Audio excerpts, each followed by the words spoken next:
And now for something completely different. Forget everything you've been told by others before. Get ready for the real deal. The full story. Real talk about money, markets, life. Now, it's The Real Investment Show, presented by RIA Advisors. And good morning. Welcome to Financial Fitness Podcast. I'm Rich Rosso, a certified financial planner, and happy to be here this morning. Well, not really. You just all need to know that. Well, today is Go Texan Day. The Houston Livestock Show and Rodeo is going to be in full force. And obviously barbecue cook-off. Had someone come in yesterday to see me and said, sorry, I smell like barbecue. And I'm like, that's the best you have ever smelled. And I'm like, why can't we create a barbecue cologne, Brent? Like, because that smell, like, I don't even need to eat the barbecue. It's that smell. I don't know what it does. It's better almost than any aroma I've ever smelled. I am always.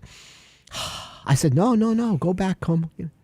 He's trying to say. Can you imagine the perfume commercials? Yeah. Oh yeah, that would be great. Dear BBQ. Oh, barbecue. Rub some sauce on you and eat you up. So we had the trail riders that go through Houston. And it's a good thing they're horses, and horses don't have catalytic converters, because they would have lost them a long time ago. They do have some kind of converter. I on know, those but things. not catalytic. Yeah, right. You know, they're not enough for the criminals to. Although I think when a horse stays stationary long enough, the hooves are gone. The horse is just up on cinder blocks, and the trail riders have no idea what to do. Tough neighborhood. It's just tough. Yeah. So February 1952, first trail riders coming out of Brenham to Houston. Reese Lockett, Emil Marks, John Warnash, and Pat Flaherty. And so that continues today. The one comparison I could tell you, or the similarities, is the roads are exactly in the same condition they were in 1952. So that's the one thing we have to keep in mind. So those poor people as they go through.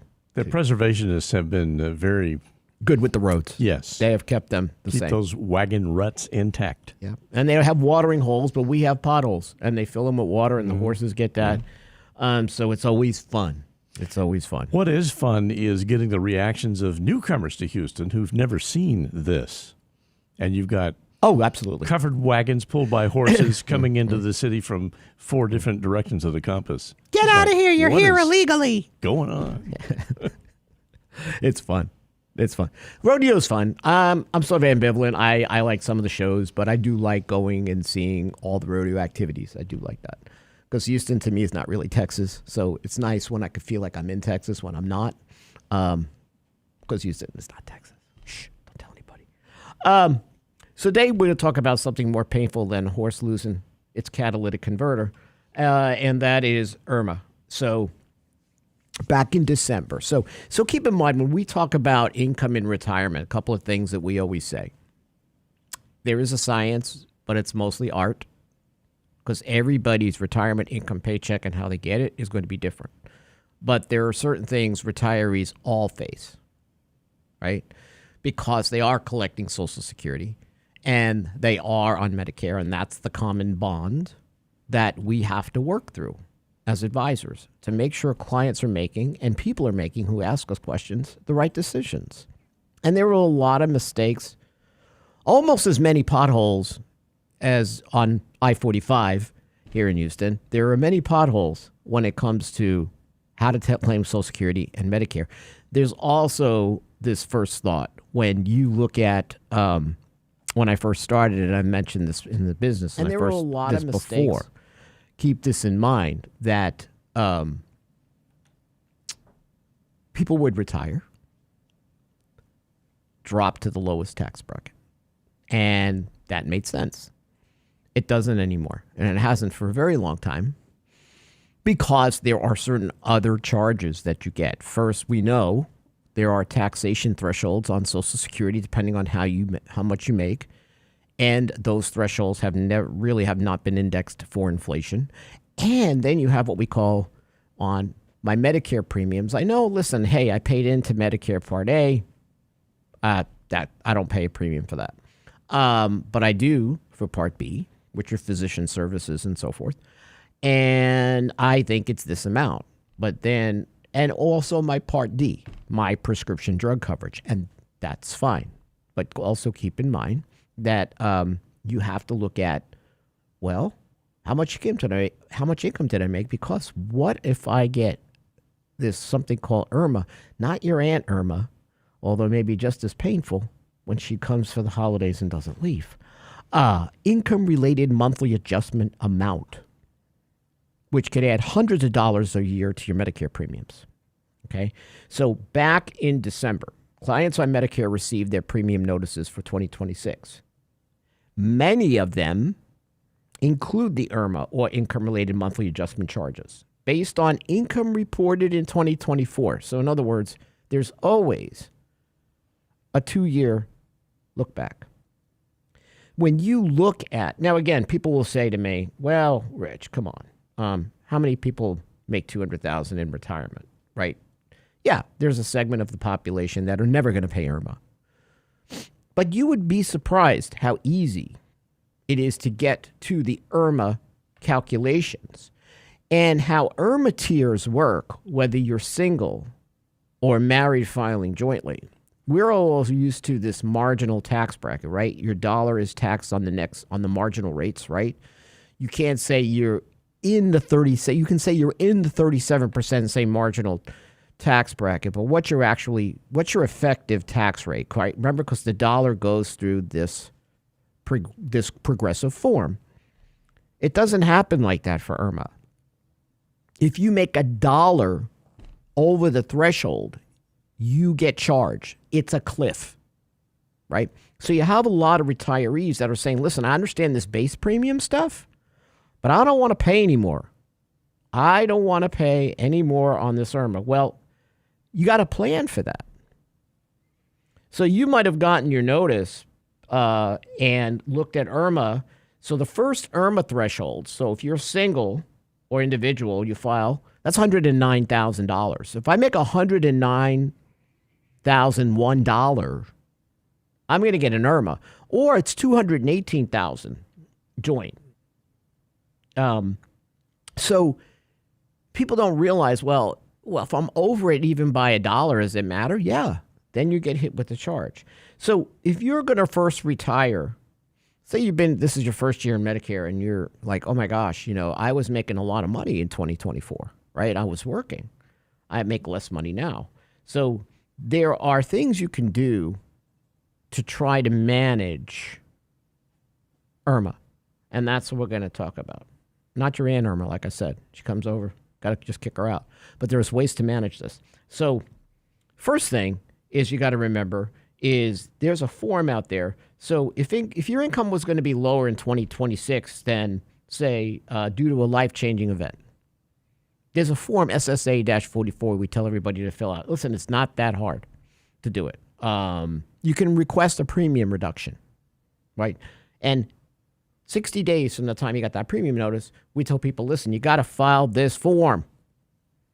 And the 8 specific life-changing events, and you only can do this once because people say to me, well, Rich, I made a lot of money in 2024 because I took a huge profit on Apple stock or something else. That doesn't count. Death of a spouse, marriage, work stoppage, work reduction, loss of income-producing property, loss of pension income, employer settlement payments. There are 8 ways to try to minimize the payment. So work stoppage obviously is the most prevalent for appealing IRMAA, right? So SSA-44, when you retire, get your notice, you want to fill that out as soon as possible. Okay, and your work stoppages is, hey, I'm retiring. I'm 2026. I am absolutely not working anymore. So when you look at this, that's the way to manage IRMAA there. But going forward, you've got to look at, well, what else can I do to manage IRMAA? So think about this. What creates But what kind of income counts? It's funny, when people take money out of their IRAs, they don't consider that income. That's my money. I've been putting money in there all these years. Yeah, but it is income, right? It's your modified adjusted gross income, whether you file single or jointly, is going to affect IRMAA. And we have to plan for that. Yeah, JP goes, never heard of IRMAA. Yeah, because IRMAA, here's the thing. There are these taxes we know, the devil we know. We know the federal income taxes. We understand that, right? We're focused on that. But then there are these backdoor taxes that are sort of stealth, but are there and add to your tax rate. That is IRMAA.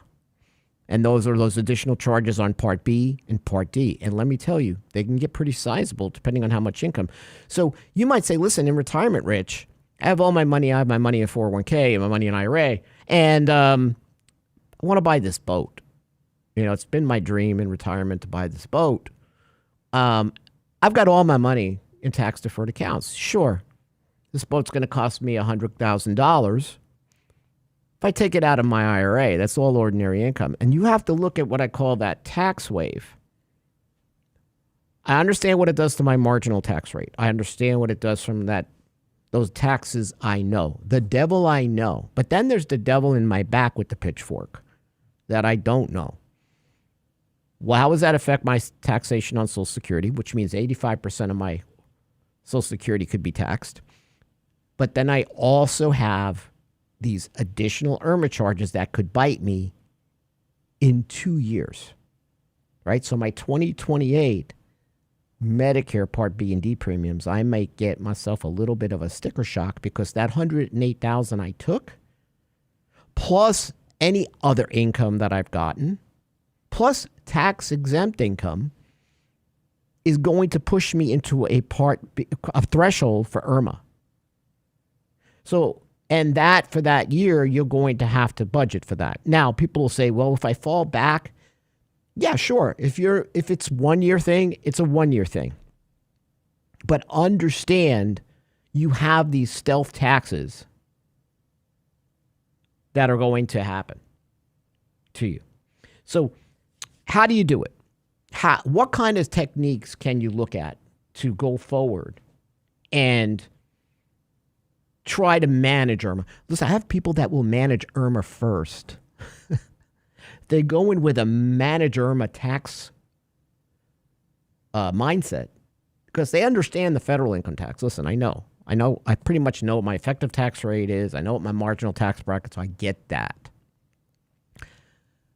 They are trying to open their eyes about IRMAA, so sometimes they're IRMAA driven in their decision making.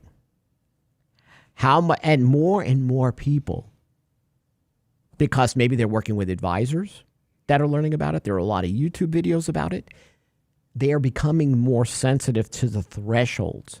What a lot of times they don't understand is how those thresholds work compared to our marginal tax rates, right? They don't understand that it's more of a cliff than this marginal move. $1 over, you're telling me I got to pay the whole thing? Yeah. And listen, some people can't avoid it. They have all their money in IRAs. They didn't do any Roth conversions. They don't have what we call diversification of accounts. All their money is in pre-tax. Everything they do is, they have no tax control. So what worked 30 years ago as far as, hey, sock all your money away in tax-deferred accounts because that's the best thing in the world, that's fine. But that doesn't mean that it's going to work all the time, especially today. And let me explain this to you. With the way Medicare is going and debt to GDP and all the debt we have in this country and everything else, where do you think that these IRMAA charges are going to go? More and more people are going to be subject to IRMAA in the future. I guarantee it. So you have to manage with that manage IRMAA mindset. Now, that doesn't mean you should deprive yourself of things.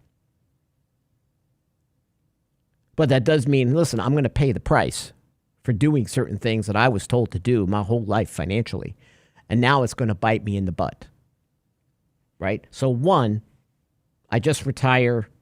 I have a life-changing event. I fill out SSA-44. That will help me IRMAA calculation is driving how much I convert to Roth IRA. That's Java Joe on chat. Listen, yes and no. This is a good point because most people are going to look at how can they convert enough not to hit the IRMAA threshold. But I will tell you, when you look at the math, believe it or not, over the longer term, and I understand what you're doing, Joe, and listen, yeah, IRMAA puppet. Yeah, you're an IRMAA puppet. I got to get an IRMAA puppet. What that voice for that IRMAA puppet? Hi, I'm IRMAA. They all sound like Grandma Rosso. I don't know what to say.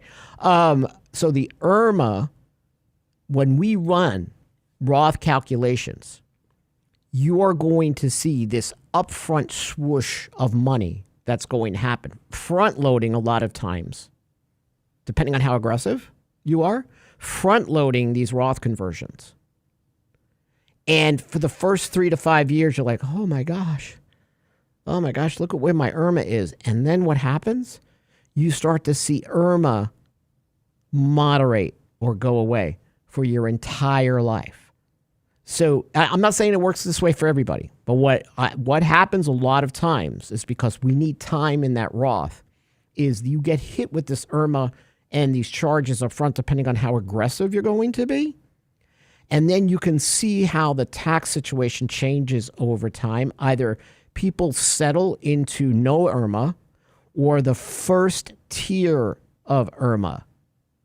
And it creates what I call this IRMAA control over your lifetime, which includes all your expenses. So I agree. I absolutely agree with you that you got to be sensitive to it. You may not want to blow yourself out of the water, but you would be surprised when we run calculations that it is best to get the hit up front and then wait. Yeah, Brad goes, I sold the rental home in 2024. The capital gains pushed us to IRMAA for 2026, an extra $2,200 a year. This is not chump change, everybody. This is not chump change. So you do have to manage it. And I'm okay, Joe, with him saying, listen, I'm going to manage it up to its IRMAA bracket. Listen, sometimes we will do that. We will actually run the calculation based on IRMAA thresholds versus marginal tax rate, if that's how you feel about it. And we'll show you the comparison. We'll show you, here's what it is if we don't consider IRMAA and we want to push it to the 24% tax rate. Or let's look at Tier 2 IRMAA up to that, or Tier 1 and how much you convert. Either way, more and more people are becoming sensitive to what IRMAA does. So, a couple of things. How do I manage IRMAA? And I see some good questions in the chat, but how do I manage it? Well, something Danny and I have been talking about all along, and our firm talks about forever. Having money in Roth. That's one way to do it. Either you're going to Roth convert over time, or you're 5 to 7 years from retirement. I met with somebody yesterday who's got all their money in pre-tax, and that's all they have. No diversification of accounts whatsoever. So and they're high income earners. So it's unfortunate. I'm at a point where I can't manage the taxes for them, but I can manage what I think taxes are going to look like for them in retirement. So I said, listen, I know this is painful, but maybe you want to look at turning off your pre-tax contributions to your plan, turning on your Roth. No conversions yet until you retire. And he's going to retire at 64 years old, actually. And I'm like, well, that's great. From 64 to 75, to when RMDs kick in for him, we can do Roth conversions. Because then and manage it properly without that additional income coming in. But what I'm saying is, again, one of the best ways to manage IRMAA. Does IRMAA have a sister? Yeah, Emma and IRMAA. They were in The Shining. They were in the hallway. Hello. Yep. Well, man, you should see those two now. They're got to be about 80, and they wear those dresses. It's not a good scene. I want to tell you, it's not. It's more frightening watching them at 80 in those dresses than it was when they were kids. Yeah, no makeup needed. It was for the horror scene. Yeah, when I go to the Horror Fest, I see all kinds of things like this. Oh my goodness. Now there are only certain reasons. So Moto Marty says, is it possible to spend Social Security payments in the year you make a Roth conversion? Not really. There's a whole way to do, hey, I want to pay back into Social Security. We've had clients do that over time. You only have a year. If you've been taking Social Security for longer than a year, it's very little you're going to be able to do. Right? So the first thing you want to do is how is my diversification of accounts look? Do I have all my money in pre-tax, or do I have where can I build Roth over time, right? I could look at how do I manage my say for example, I did this. I have brokerage account. I have brokerage accounts. I have IRAs. I have Roth, and I'm still getting hit with IRMAA. Why? What I go to is the brokerage account. I understand the implications of the IRA money. How tax efficient am I in my brokerage account? How much am I getting in dividends or income? Do I have a lot of bonds and REITs and other things that push out a lot of ordinary income in my, right? So maybe I need to do a different asset placement. Maybe I need an asset placement shift. I do my bonds, my REITs, my high income assets in my tax deferred account.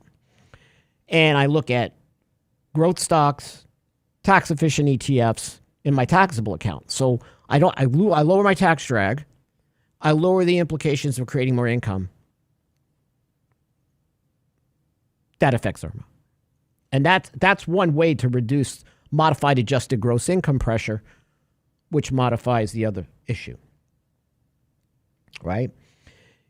You can delay, Social Security can help with IRMAA, right? I have low income Roth years. I could look at maybe pulling money out of my IRAs first before Social Security kicks in. In other words, instead of letting that tax deferral linger, say I retire even at, 62, 63 years old, I've got a little bit of a window here because I want to maybe wait till age 70 to take Social Security. So I'm drawing money down that will not be subject to the required minimum distribution. Right? This is an ongoing management process, right? So what are the common mistakes? Some people will say, well, I do giant conversions in a year. I make these big conversions. But what I'm saying to you is sometimes a little IRMAA payment in the beginning is worth it, which sounds weird. You let the math do the talking for you. There are times people want to be really aggressive with Roth conversion, and their IRMAA charges don't make it worthwhile. This is the delicate tax stance, right? You ignore the 2-year look back. You don't understand those rules, right? Everything is the 2-year look back. You think municipal bonds are your answer. It's not. Even though they're federally tax-free, they get included in the formula. I know it's not fair, right? It's just like in Social Security, provisional income considers, on the taxation of Social Security, considers tax-exempt income, as well as 1/2 of your Social Security. So in other words, you're going to get taxed on Social Security. Right? You don't minimize your mutual fund capital gain distributions. I met with someone about 3 years ago,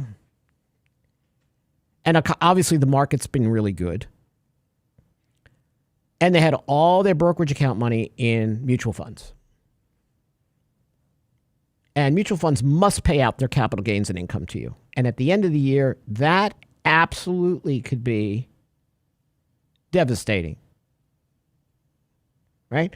Because we're talking massive capital gains that were out of his control in his brokerage account.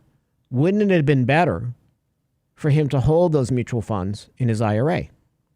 Yes. I mean, I give him credit for investing. He did do his homework on the mutual funds, as far as, holdings and performance. He did a lot more than just look at past performance. So I gave him credit for that. But the tax drag and the IRMAA with those connections, he did not make. Right? So projecting it out, some people are not going to be able to avoid it, but they can stabilize it, right? So if I'm at a point where I have someone that does not have any diversification of accounts, they have a decent pension, even if they wait to take Social Security, they are going to pay IRMAA. And we have to plan as such for that to occur. But even then, people can do marginal tax rate return. I think like Java Joe said, I can manage at least doing surgical Roth conversions over time.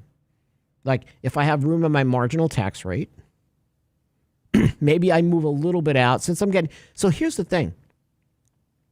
If I'm already over the threshold for level, say I'm at $208,001 on my modified adjusted gross income for IRMAA. Some people will say, you know what? Screw this.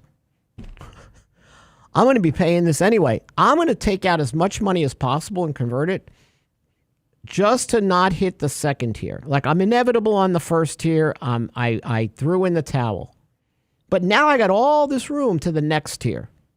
So I'm going to use that. I'm not going to we always say don't let a tax bracket go to waste. Don't let an IRMAA bracket go to waste either. I've had some people, even though they didn't want to Roth convert, we took the money out of the IRA and put it into brokerage and managed it tax effectively because of the bandwidth. Because we have enough bandwidth in marginal tax, right? We don't have to worry about it. But in the IRMAA, we have this huge move now to the next level. And I'm like, let's take it. Let's just take it. Let's just bite the bullet. Your IRMAA is not going to change as long as we don't get to the next level of IRMAA. Right? Blair says, Jonathan McCarty, Smarty McCarty. I like that. Smarty McCarty. He's helping me with my Roth conversion. But now, okay, so Blair is referencing our strategy.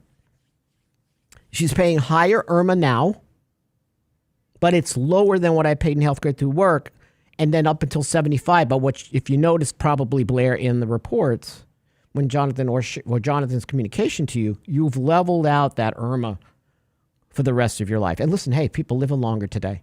I know everybody knows when they're going to die, but I think the average life expectancy in the U.S. just hit a new high. I know we took a dip during COVID, but I think we are at a new high. So we are aging in society. Believe me, with AI and healthcare tech, the amazing stuff that's coming out, you're going to live longer whether you want to or not. So you're going to see the longer you live, the more moderation of that IRMAA makes a lot of sense. Smarty McCarty. You know what they call him after Taco Bell, right? What? Farty McCarty. No, I did not know that. That was a dad joke he did not see coming. I figured he was going to know this immediately. Rob Williams says, ETFs, never mutual funds unless it's all you can get in a 401k. Yes, placement of assets. You can't totally avoid taxes.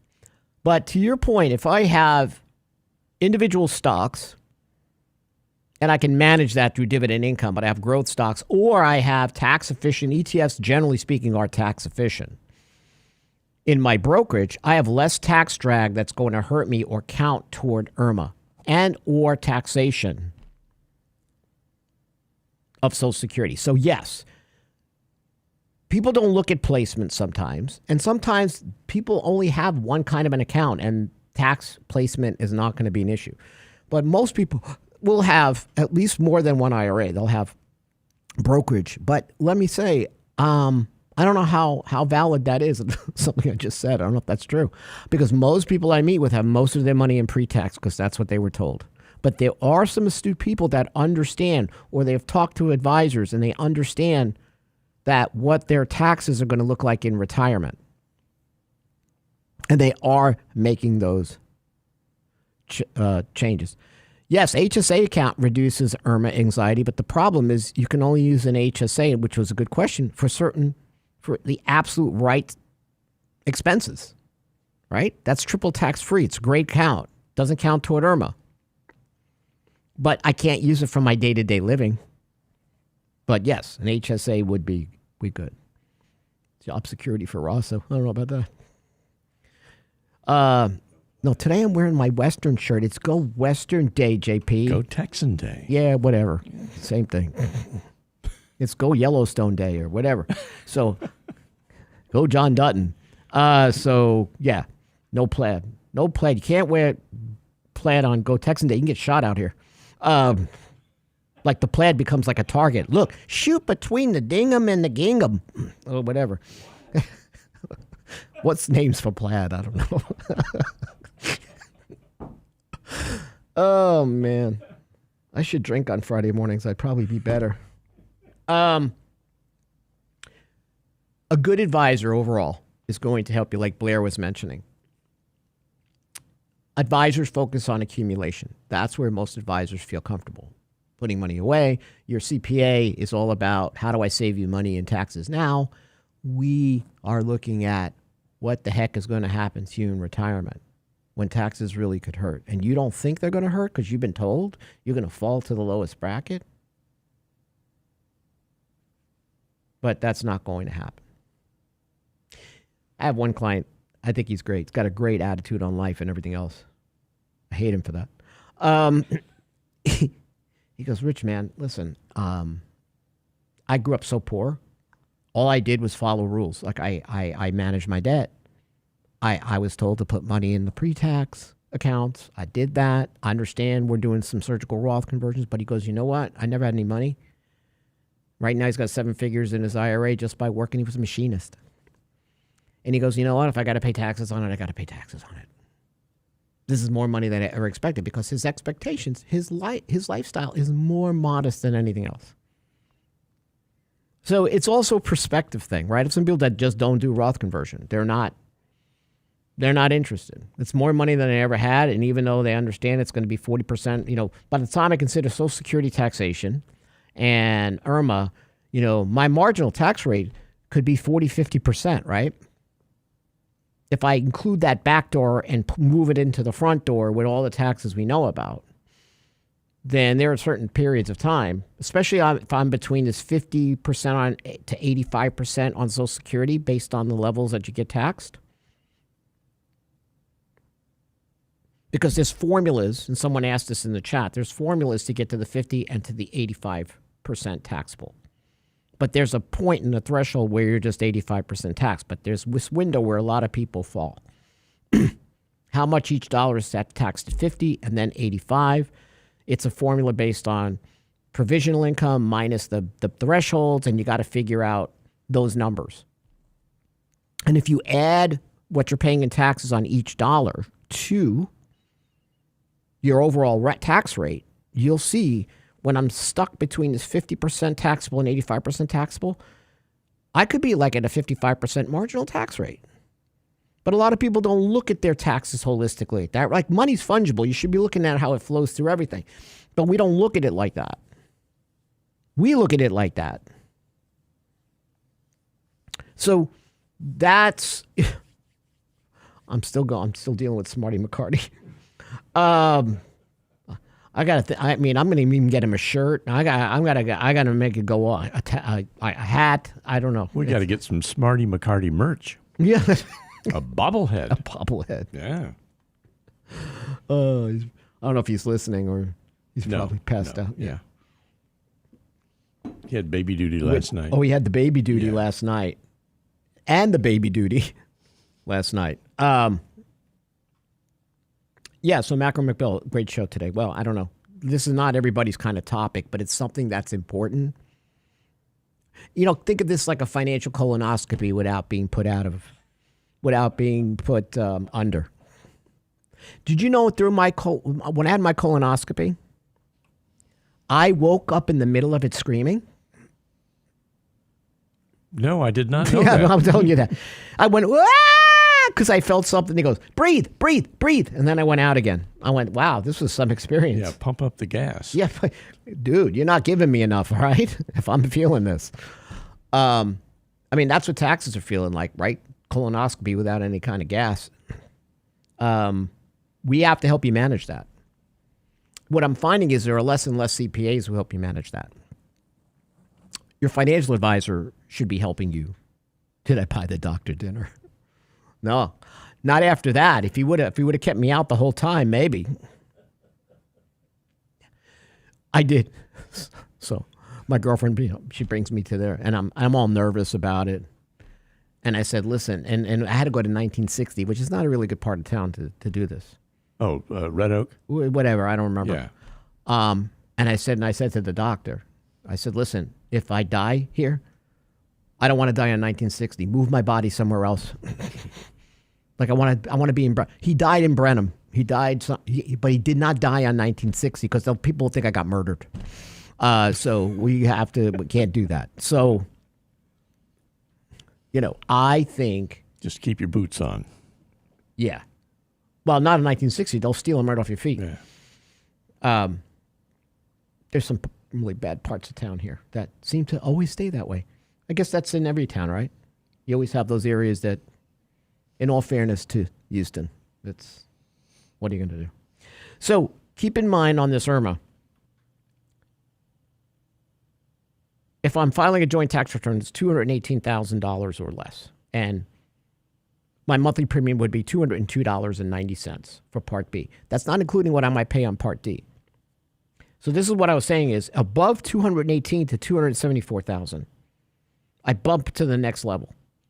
And that's $284.10 a month. So what I'm saying to you is some people say, I'm at $219,000, Rich.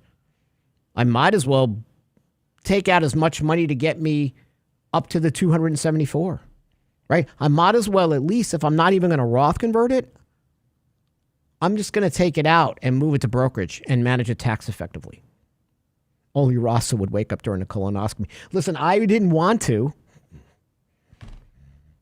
It's not like I planned it. Like, surprise! Oh, I just remember the nurse going, breathe, breathe! And then I was out again. So, IRMAA can feel like that. It's as shocking as waking up during a colonoscopy when you see how much you're going to pay in that statement. What? A lot of people still don't know about IRMAA.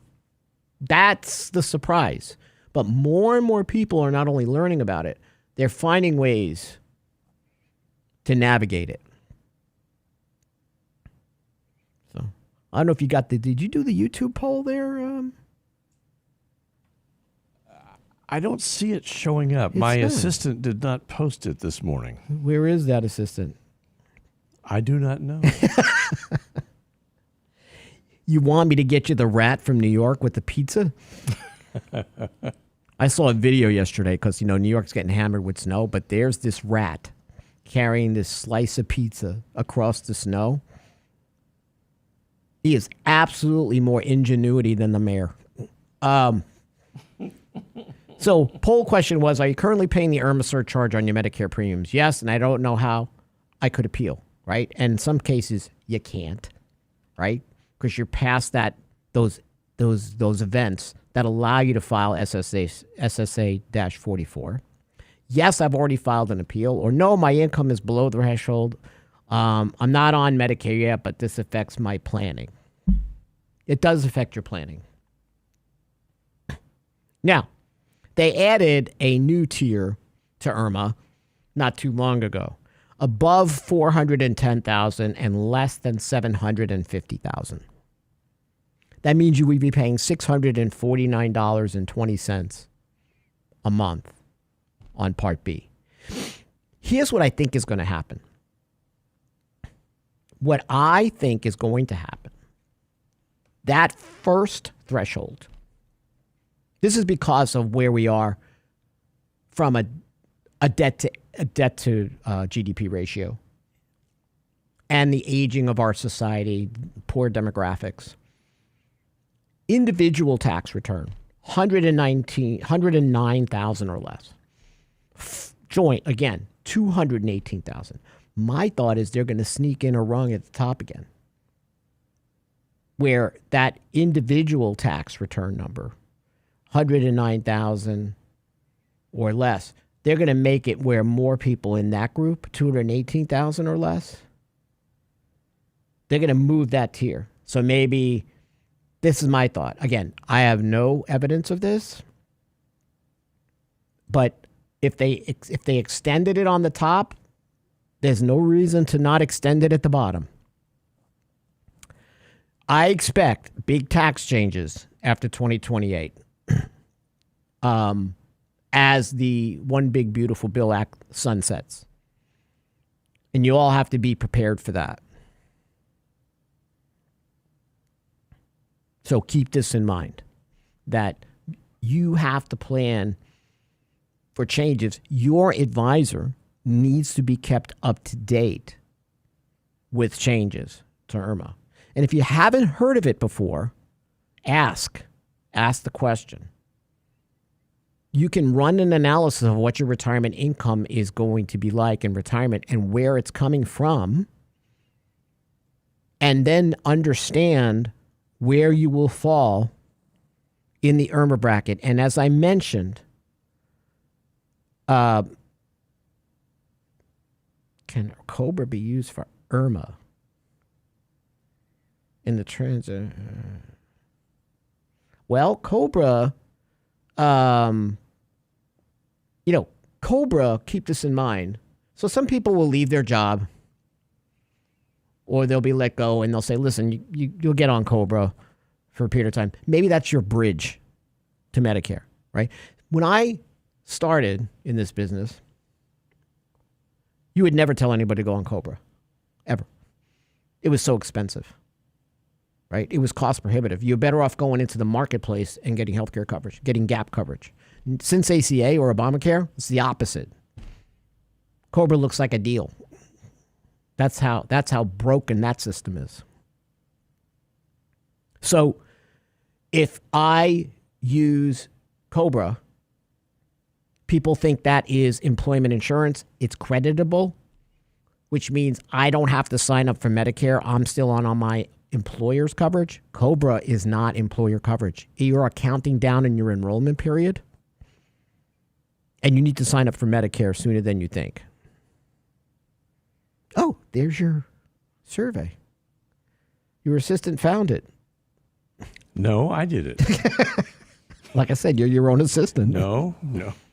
Not going to throw anybody under the bus. Oh, I know who did it. But I'll get with her later. I know who it is. Like Columbo, I put it all together. And one more thing. And you do have to be Columbo when it comes to your tax rate. You need to know that there are studies out there that'll show you that even if you're going to fall into the lowest tax bracket, Roth money is still better. Why? Because of taxation on Social Security. So Java Joe says, if you're pulling in $500,000 a year in retirement, you can afford the IRMAA. That's some people's attitude. But why do I have to do it? Why can't I manage it? So in other words, I work so hard for this money where I'm going to get $500,000 a year in retirement income. And my IRMAA is going to be $640. My total Part B is going to be $749.20. Is there something I can do to at least lower it a threshold? But yeah, there are people that will say what you just said. I was lucky enough to make this. I worked hard. If that's what I got to pay, that's what I got to pay. I don't even want to go through the trouble of the tax analysis, Roth conversion. I don't want to bother.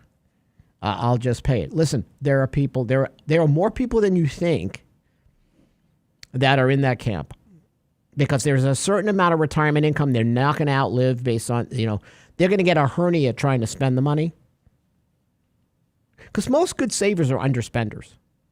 That's the biggest issue we have for people in retirement who have their money in variable assets like stocks and bonds. They are notoriously underspenders. And we have to help them understand the bandwidth, like take a breather. You can spend more. And then when I'll meet with certain clients, they'll go, Rich, I'm going to Italy. I'm doing this. I'm doing that. I'm taking the grandkids. I can't spend anymore. Don't harass me anymore. I can't take it. Because they have a lifestyle, and that's their lifestyle. Then you talk about charitable and other things, right? Because remember, if I'm taking RMD, that could affect my IRMAA. Maybe I decide I'm going to do a qualified charitable distribution, which sort of immunizes that tax impact of my RMD, which means I'm giving money over to a charity directly from my IRA.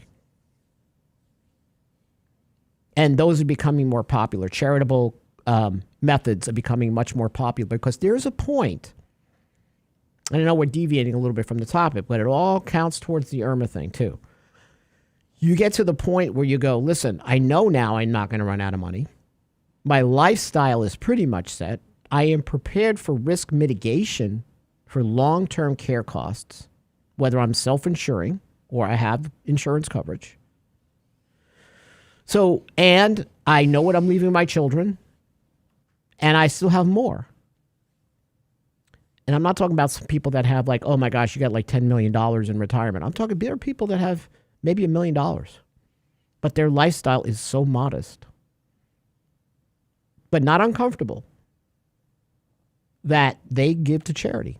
And that also helps to control their IRMAA.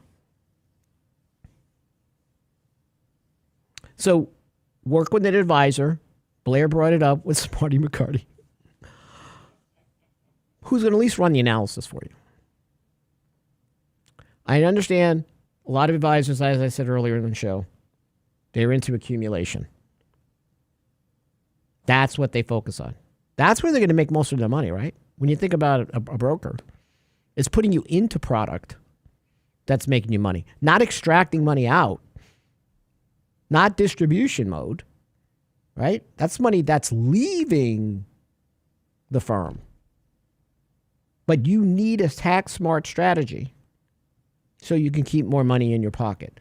So I'm not saying IRMAA is the easiest thing to manage, but I do think it's going to be a thorn in your side for many years. And if I'm correct, more and more people are going to be subject to it. And that's something that you must be aware of. Even if you decide, like was mentioned in the chat, hey, I make $500,000 a year in retirement, I don't care. You still know about it, and that's your decision. The more you know, the better the decision. And I think that's all we got, Mr. Brent. Do we have anything coming up? I don't think we have. We're going to have more Candid Coffees. We got one in March. We're going to have a whole slew of learning series. Go to realinvestmentadvice.com. I don't know, Mike and Lance are in a writing frenzy. The narratives of the dollars going to zero and all the other junk. Read the perspective and take advantage of the education, and keep an eye out for our next, what's the date for Candid Coffee in March? The first Saturday. Third Saturday. Yeah. And we're working it on. But remember, Candid Coffee is an open forum. Questions from you, but we'll give you the topic to give us the questions. And sit in with us on a Saturday morning. We get a really good turnout for it. Thanks again for being here. We love you. Great chat this morning. Great questions. You guys are smart today. I don't know what happened. You all drinking Smarty juice. Smarty McCarty juice. The Smarty McCarty is really affecting all of you. Thanks again.